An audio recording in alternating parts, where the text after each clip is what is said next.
kababayan, dito na naman si Kuya Rans para sa ating panibagong pagkokomento patungkol sa mga nangyayari sa ating sambayanan at sa ating lipunan. Ayan, at titingnan natin ngayon mga kababayan ang bagong gagawin ng ICI patungkol sa kanilang planong i-live stream ang kanilang didinig o pag-iimbestiga patungkol sa mga flood control projects. Ayan, pakinggan natin ang panayam mula sa ating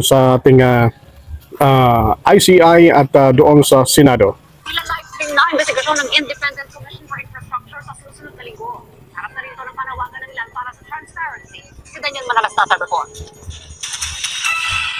Marami nang pinaharap sa investigasyon ng Independent Commission for Infrastructure na pangunahing nag-iimbestiga ngayon sa anomalya sa flood control projects. Pero hindi bukas sa publiko ang aktwal na investigasyon kaya hindi maiwasang may ilang pagdududa. Pero tinulduhan na yan kanina nang humarap ang ICI sa pagdinig ng Senado hinggil sa panukalang batas na Infrastructure Anomalies Investigation Act of 2025 dahil simula sa susunod na linggo. We will now go on live stream next week. Once we get to be able to have the technical capability with us already. So again, I repeat, we will be... Okay, yan po, napakinggan po natin ng sabi ng sa ICI na next week ay magkakaroon sila ng gagawin na nilang live stream o magkakaroon ng live stream ang kanilang mga pagdinig patungkol sa mga flood control projects na yan, pero mayroon mga kondisyon na pag nakuha na daw nila yung technical capabilities. So mas lalong lalaki na naman ang gasto natin yan mga kababayan at kailangan pa nating dagdagan uli ang mga pangangailangan ng ating mga nag-iimbestiga. At kung titingnan natin, aabutin ng ilang buwan kaya ito, ilang taon o bago magkasuhan at masampahan ng reklamo ang mga mandarambong, ang mga buhaya sa lipunan. Hindi kagaya ng ating dating Senador Trillanes, no? Kung titingnan natin ay nakapagsampa kaagad siya ng reklamo doon sa ombudsman patungkol sa graft and corrupt practices, no, na kinasasangkutan ng Diskaya family ng St. Gerard Construction at ng ang construction company na kinabibilangan ng pamilya ni Senador Bongo. Kung titingnan natin mga kababayan ay kasama naman itong mga Diskaya, no, sa nagiging pagdinig ngayon ng Senado at ng ICI patungkol sa flood control projects na yan, ng mga anomalies. So, bakit hindi na lang yung tingnan din ng ating gobyerno na ibig sabihin ay talagang totoo yung mga nangyayari, no? Kung titingnan natin, sabi pa nga kung titingnan natin ang mga naisampang reklamo ay parang DPWH pa lang ang nakapagsampa ng reklamo doon sa kanilang mga tauhan, no? At sa ibang mga kawani ng DPWH at mayroon ng mga tinitingnan, iniimbestigahan ng mga projects doon sa Bulacan at saka doon sa Oriental Mindoro.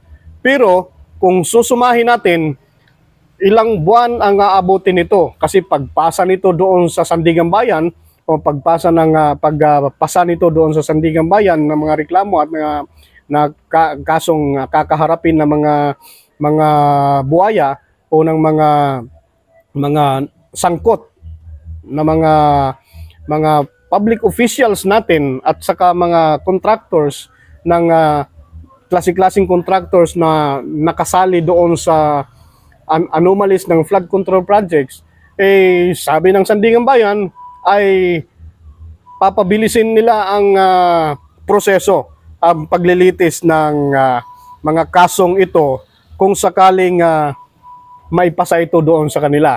So, aabutin ng ilang linggo, no? Sabi pa nga ay 6 to 8 months ang pinakamabilis. So mabilis na ba yun? No? Aantayin natin ng ilang buwan bago mapatunayan kung sino ang nagkasala dito mga kababayan. Kaya nga sa tingin ng taong bayan ay talagang matagal ang proseso na nangyayaring ito.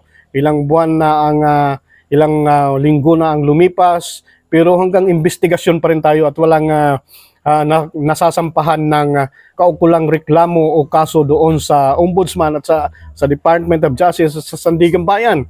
Hindi kagaya ng ating dating Senador Trillanes, no, na nakapag-ipon na pala ng mga ebidensya patungkol sa graft and corrupt practices na ginagawa ng dating administrasyon, ika nga, at ng kasama ang Diskaya Constructions, mga construction ng Diskaya family. So ibig sabihin ay dapat ay pabilisin na, no? Pabilisin na ng ombudsman ipasa ang kaukulang paglilitis, paimbestigasyon para malaman ang katotohanan. Total nandyan na naman ang mga ebidensya nga nakalap ng ating dating Senador Trillanes. Let it be an example, no, sa ating gobyerno na ito nga isang tao lang ang nagkalap ng ebidensya patungkol sa graft and corruption ng flood control projects na yan. Tayo dito ngayon ang daming kasali, no?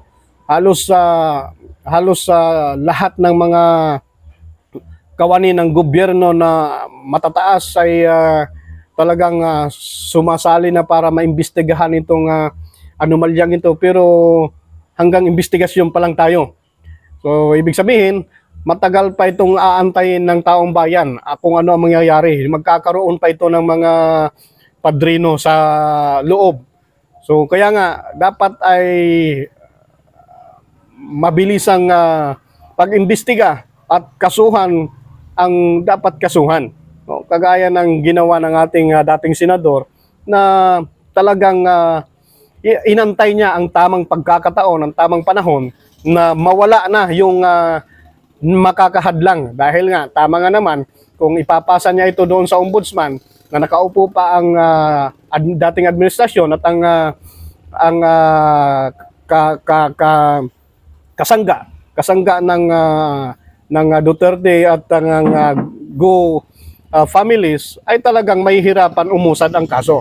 So ngayon, alam na natin, makikita na natin na ito ay magkakaroon ng development kasi nga, sabi pa nga ni Ombudsman Crispin Remulla ay walang sasantuhin. Lahat, mapa-administrasyon man o mapa-pro or antay man yan, basta't malaman na mayroong ebidensya patungkol sa graft and corrupt practices ay talagang hahabulin nila.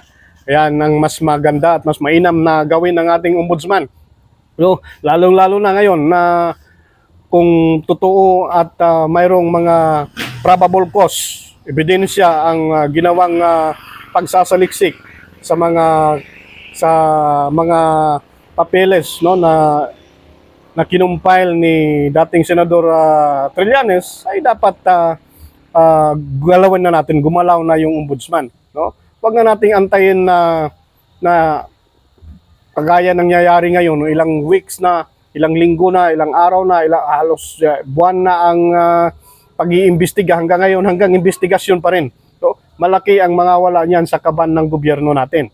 Ang daming gagastusin muna bago matuldukan, bago maibalik ang yaman, ang kaban na nanakaw ng mga kawatan, ng mga buaya sa lipunan.